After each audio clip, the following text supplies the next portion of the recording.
اور آپ کو پتا ہے کہ جب ایک جگہ پر چیز سیٹلڈ ہو جاتی ہے تو اس سیٹلڈ چیز کو نکالنے کے لیے تھوڑی سی ایفرٹ کرنی پڑتی ہے، ایسا ہے کہ نہیں؟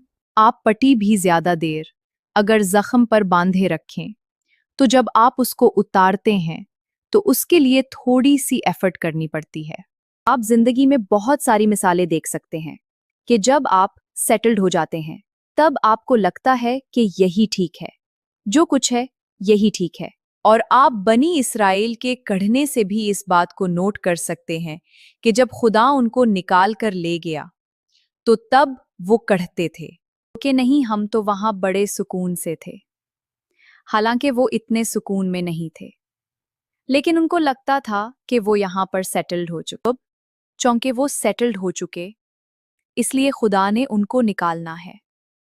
اب نکالنے کے لیے تھوڑی ایفرٹ کرنی پڑے گی، اس کے لیے چھری سے الگ کرنا پڑے گا۔ جب کوئی چیز جڑ جاتی ہے تو اس کو کسی تیز آلے سے الگ کرنا پڑتا ہے۔ آپ خود سوچیں کہ اگر ایذا رسانی نہ ہوتی، یہ دکھ تکلیف نہ ہوتا، اگر پریشانی نہ ہوتی تو بنی اسرائیل کو کیا ضرورت تھی؟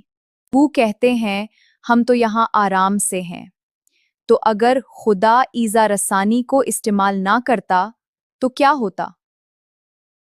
وہ کبھی بھی وہاں سے نہ ہلتے، وہ گھر سمجھ لیتے کہ ہم نے یہیں رہنا ہے، لیکن خدا نہیں چاہتا کہ آپ اس دنیا کو اپنا گھر سمجھ لیں۔ روحانی تشبیہ بھی اس میں کیا ہے؟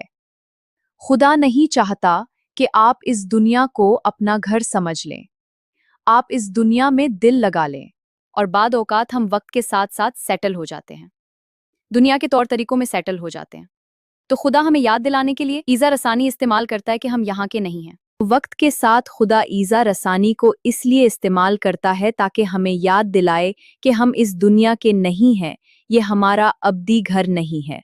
اور یہی سب سے بڑی سچائی ہے کہ جب خدا ہمیں ہلاتا ہے تو وہ ہمیں توڑنے کے لیے نہیں بلکہ ہمیں وہاں لے جانے کے لیے ہوتا ہے جس کے لیے ہم بنے ہیں۔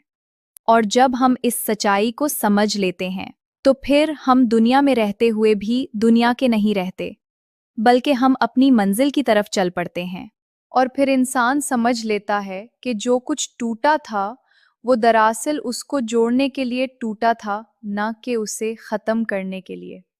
اور شاید یہی حقیقت ہے کہ ہم جتنا بھی اس دنیا میں سیٹل ہونے کی کوشش کریں، ہمارا اصل سکون وہاں ہے جس کی طرف ہم لوٹائے جانے کے لیے بنے ہیں۔ اور جب یہ سب سمجھ آ جاتا ہے تو انسان سکون میں نہیں بلکہ اپنی اصل منزل کی تلاش میں نکل پڑتا ہے۔